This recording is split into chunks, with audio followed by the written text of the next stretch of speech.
Hello, my friends, and welcome back. Thank you very much for being with me again today. As I said it, as I predicted, it was normal. The Russians are not interested in a ceasefire, in a temporary ceasefire. And that comes from a Putin aide, one that was involved in the negotiations, if you remember, in Riyadh, in Saudi Arabia, between the Russians and the Americans. So says, not interested in temporary Ukrainian deal. Why would they?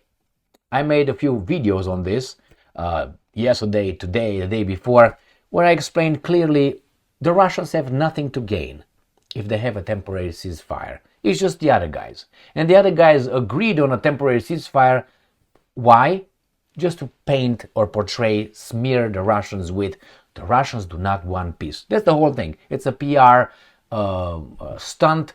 It's just a trap. The Russians will not fall for it. Why? Because they have more cards, as Trump would say, in their hands than everybody else. That's the first topic. The other one, do you know that the United States envoy is currently in Moscow to speak with Putin about a ceasefire?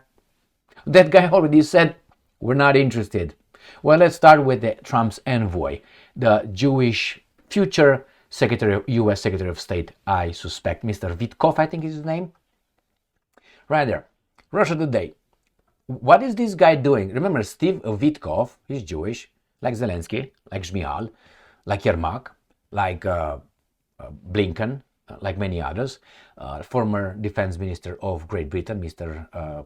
Shops also. But hey, please. So, this guy is the so-called envoy for the Middle East, U.S. envoy to the Middle East, discussing Zelensky-Stein's Ukraine. It sounds kosher to me. Or not kosher. All right, let's go and see what this guy wants to do over there. Trump envoy arrives for talks in Russia. Steve Witkov has reportedly arrived in Moscow to discuss the results of U.S.-Ukraine talks in Saudi Arabia. So, discuss what? Remember, Putin has to face this guy that he kicked them out. That's an insult. U.S. President Donald Trump special envoy Steve Witkov, special for the Middle East, has reportedly arrived in Moscow for high-level talks on Ukraine conflict. Flight trackers on Russian state media indicated Witkov's jets landed at Moscow airport around 12:30 local time on Thursday.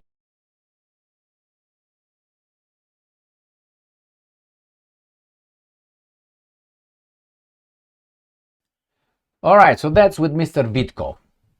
He shows up, I don't know exactly why, because here is this article from Russia Today, again, from today, the 13th of March 2025.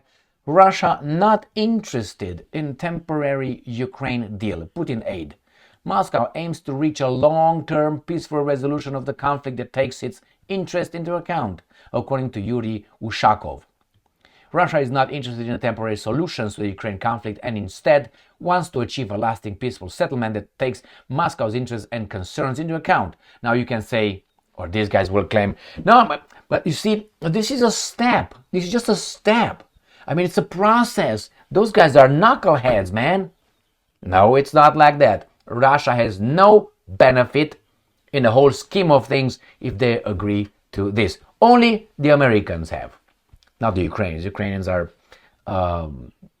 negligible quantity here.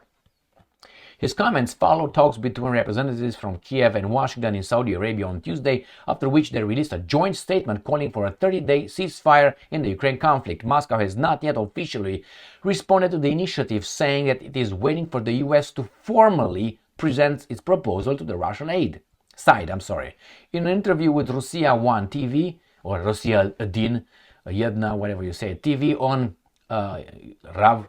On Thursday, Ushakov stressed that Moscow's goal is, and I'm quoting, a long-term peaceful settlement that takes into account the legitimate interests of our country and our known concerns. Known concerns. The presidential aide stressed that steps that only, and I'm quoting, imitate peaceful actions are not needed by anyone, adding that a ceasefire in Ukraine would likely be, and I'm quoting, nothing more than a temporary respite for Ukrainian military. That's exactly what it is. So, I am glad to to see that the Russians learn the lessons, and that is, those guys cannot be trusted, and they are not your partners. Okay, they're not your adversaries.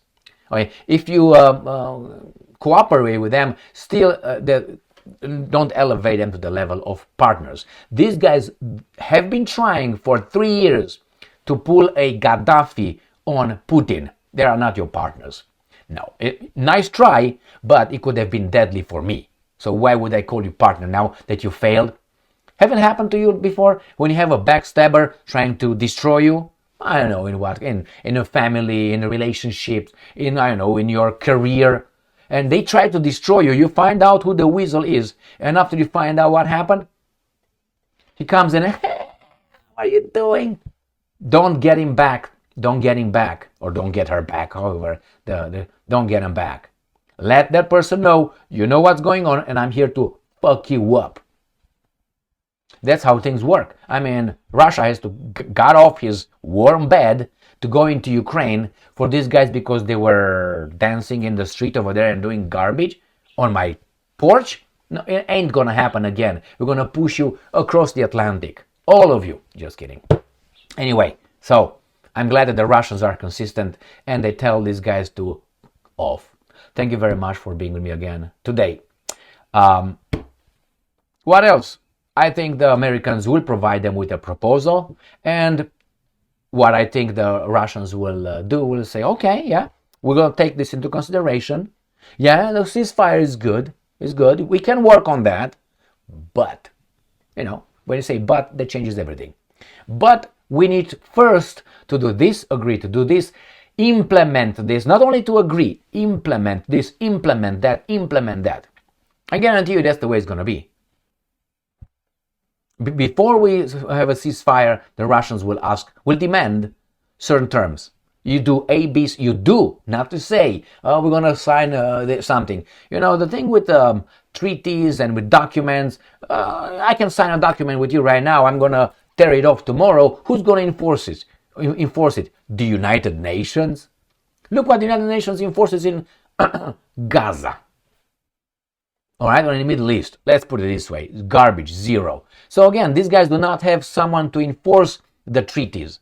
What do you think? Let's say tomorrow Russia signs a treaty. I say, okay, we're going to do this and we're going to do that. And then with the whole world.